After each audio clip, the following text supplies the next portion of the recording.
Ouais, présentation de ma Renault Zoé R110 Life, 52 kWh de batterie, en achat intégral pour la mise en vente. Donc, qu'est-ce qu'on va trouver là-dessus? On va trouver des roues en 15 pouces avec du Michelin, 185-65 R15. On va trouver des feux à LED, la prise de recharge,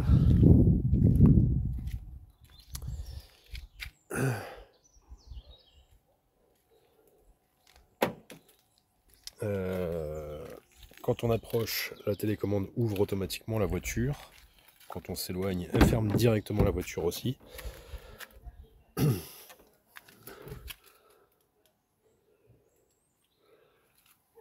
Donc relativement propre, bien fini, sympathique.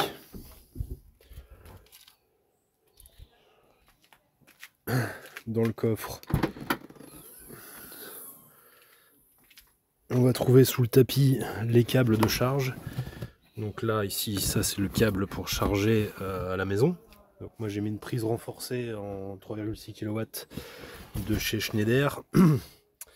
Et on va trouver deux autres câbles pour les branchements sur les stations de recharge publiques.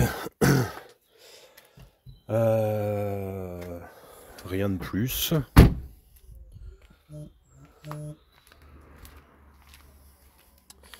Hop, une arête sympathique. Voilà. Les gens qui respectent plus rien aujourd'hui. Qu'est-ce que j'avais vu encore? Si, quand je l'ai nettoyé ce matin, j'ai vu que il y avait un impact. Enfin, c'est pas un impact, c'est une trace de frottement ici. Et elle était où l'autre? Ah, ici. Là. Ainsi que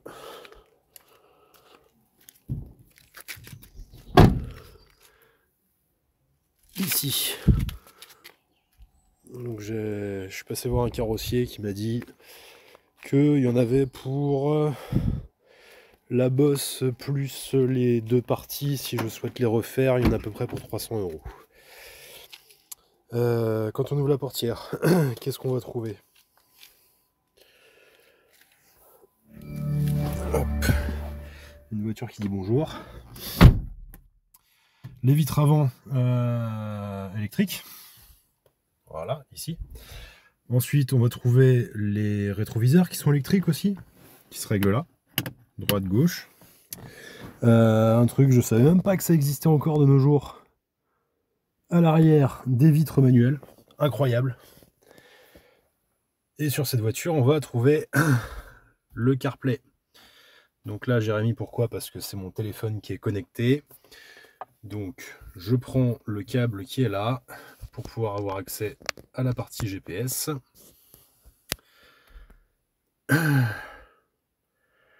Voilà.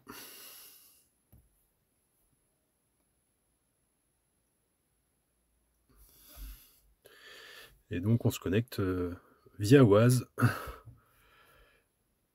Là, ça allait me mettre directement les adresses où j'ai l'habitude d'aller. Et ensuite, on a accès à toutes les applications qui vont avec le téléphone. Dans l'intégration smartphone, on appuie ici, on rappuie là. Voilà. Et là, toutes les applications qui sont compatibles avec le smartphone, enfin avec le CarPlay du smartphone, apparaissent ici. Donc, si vous voulez jouer aux échecs, éventuellement, en conduisant, ça peut être sympa. Le trou intérieur normal, il n'y a pas de... Il n'y a pas d'électrochrome là-dessus. On a quand même le Bluetooth, donc, qui est relativement confortable, de prise USB. Après, on fera le tour, mais ici, on a l'ouverture de la trappe pour... enfin, on fera le tour, il n'y a même pas besoin, mais on appuie ici pour ouvrir la trappe de recharge électrique. On branche le chargeur. Et quand c'est chargé, pour débrancher le chargeur, et bah, on rappuie dessus pour déverrouiller, parce qu'il y a une fonction de verrouillage. Ici, c'est pour la hauteur des feux, et ici, c'est pour le réglage de luminosité du cadran. Ouais, hop. Voilà. Là, vous voyez en haut, ici, le mode éco. Donc là, il n'est pas démarré, donc il n'y a pas le mode éco, c'est juste... Mais le mode éco, c'est ici. Ça limite la puissance de la voiture. Et donc ça limite l'accélération de la voiture et ça limite aussi la vitesse de pointe. C'est-à-dire que vous pourrez monter à 100 km/h au maximum. Bon, ici, là, on va trouver le dégivrage arrière, l'air conditionné, donc la clim, et le recyclage d'air. Très pratique quand on roule en ville, sachant que quand on roule en électrique, il n'y a aucune odeur. Ensuite, on a ici le frein à main, le frein de parc automatique, le sélecteur de vitesse. Là, on va trouver la consommation, donc qui est de 0 parce qu'elle n'est pas démarrée, c'est normal. Si je mets le chauffage, il faut la démarrer. J'appuie sur le frein, j'appuie sur le bouton Start and Stop. Elle dit bonjour. Et là, ici, je peux régler jusqu'à 8. Voilà, hop, je peux mettre le chauffage. Et ensuite, je règle la position que je souhaite. Et donc là, normalement, ça doit monter dans les 1 kW. On va essayer sur 8. Voilà. Je mets le chauffage à fond. Voilà, à fond, ça fait un chauffage d'1 kWh. Sachant que j'ai regardé, sur 800 km, je récupère à peu près 29 kW. Donc c'est grâce à ça qu'on a cette autonomie-là, je pense. Donc là, on est en hiver, donc je suis à peu près à 14, enfin, je suis à 14,5 kWh au 100. Comme je disais, la batterie a fait 54 kW. Donc l'autonomie est plutôt réaliste. Je suis sur cette consommation-là parce que les routes que je prends sont à 80 km/h. Sur la 4 voies, ça sera un peu plus. On sera sur une vingtaine de kilowatts à peu près. Ici, on a une fonction pour voir d'autres options. Pression des pneus. Je ne sais pas comment on fait. Donc le nombre de kilomètres, je l'ai pas remis, je le remets jamais à 0, c'est pour ça qu'il y a ça d'affiché. Et je vois qu'en haut, on a d'autres options ici. Et en fait, j'ai pas joué avec, donc si, ok, il suffit d'appuyer là. Donc là, c'est quoi? Je ne sais pas. Et là, il n'y a rien de plus. Bon. Ici, en fonction de l'accélération, on a la feuille qui va diminuer. Si on accélère beaucoup, qui sera grande. Si on n'accélère pas beaucoup, ça permet de voir si la conduite est agressive ou non. Les essuie-glaces sont automatiques. Les feux sont automatiques. Et pour le CarPlay, il y a juste à mettre... on peut mettre la musique que l'on souhaite.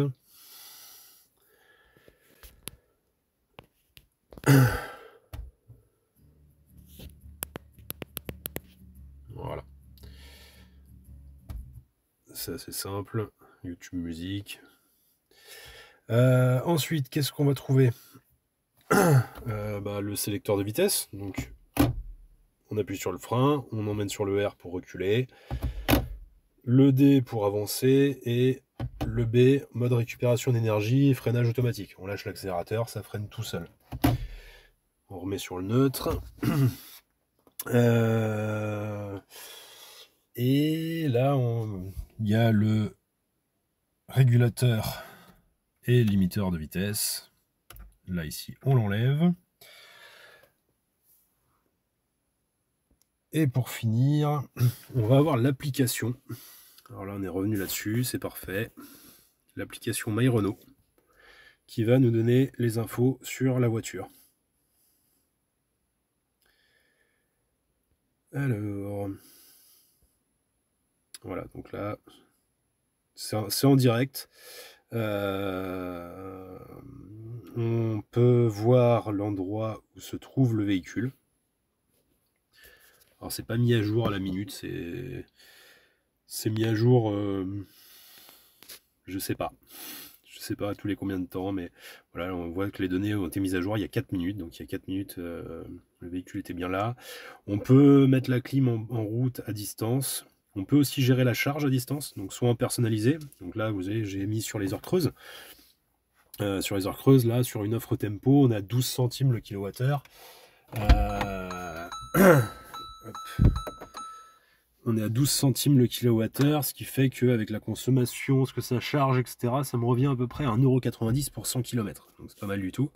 Maintenant, si j'ai besoin de plus que ce que c'est capable de charger sur les heures creuses, je mets en instantané, j'appuie sur sauvegarder, et là, et ben ça charge immédiatement, et ça arrêtera de le charger quand je la débrancherai, ou si je retourne sur l'application et que je mets autre chose. Il y a plusieurs plannings possibles à régler. Ensuite, qu'est-ce qu'on va trouver? Donc, gestion de la clim, distance, historique de charge. Donc, voilà. Hein. Voilà ce que ça me recharge en gros sur les heures creuses. Entre 28 et 33%. Alors pourquoi? J'imagine que 33%, la batterie devait être plus vite que d'habitude, puisque vous savez, plus la batterie est vide, plus elle se charge vite. Sachant que généralement je mets en charge à partir du moment où j'arrive en dessous de 50%. Agenda du véhicule. Donc là on voit que le prochain entretien c'est en janvier 2025, il faudra remplacer le filtre d'habitacle. Historique d'entretien, j'ai rien puisque la voiture je l'ai rachetée il y a 3 mois, c'était pour tester l'électrique. J'en suis très satisfait. Je vais changer pour une ID3, histoire de voir si je suis aussi satisfait, mais j'aime bien changer de voiture. En tout cas, la Zoé, je suis vraiment très content de ce véhicule. Donc, ouais, janvier, il faut faire ça. En novembre prochain, il faudra changer remplacement du liquide de frein, remplacement de la batterie 12 volts. Et en janvier 26, le remplacement du filtre d'habitacle et la révision ZEA et B. Donc au moins l'avantage c'est qu'il n'y a pas de questions à se poser, il y a juste à se connecter à l'application et on sait exactement ce qu'on a à faire pour l'entretien de notre voiture pour nous assurer qu'elle ne coûte pas plus cher après. Les offres, qu'est-ce qu'ils vont nous proposer? Bon, perso, je m'en fous. Contrat. Oui, parce que l'application chez Renault elle est payante. Alors je crois que c'est une vingtaine d'euros par an. Voilà, tableau de bord à distance, donc ce que vous voyez tout à l'heure, qui s'arrête en janvier 25, donc après il faudra renouveler. La mise à jour automatique, localisation de ma voiture, ce que je disais tout à l'heure, on peut retrouver la voiture. En revanche, la mise à jour du pourcentage de la batterie est immédiat tout le temps. Le contrôle à distance, donc la clim, etc. Et puis les garanties qui s'arrêtent dans un mois. Non, qu'est-ce que je raconte? 22/11, dans 12 jours. Dans 12 jours, il n'y a plus de garantie de corrosion. Vous avez vu sur les peintures, il n'y a pas de corrosion dans tous les cas. Et puis voilà, et après, il faut jouer avec. Mais dans tous les cas, voilà, Renault a mis cette application en marche et c'est quand même pas mal. C'est assez appréciable. Donc voilà. Et écoutez, si je pense avoir fait le tour, si vous avez des questions, n'hésitez surtout pas. Bien sûr, hop, faut que je retourne là-dessus. Il y a des points de détail que j'ai pas montré, comme l'isofix à l'avant et à l'arrière. Et puis voilà, donc hormis les 2-3 trucs sur la carrosserie à l'extérieur, l'intérieur est en super état, il y a rien à dire. Allez, bonne journée.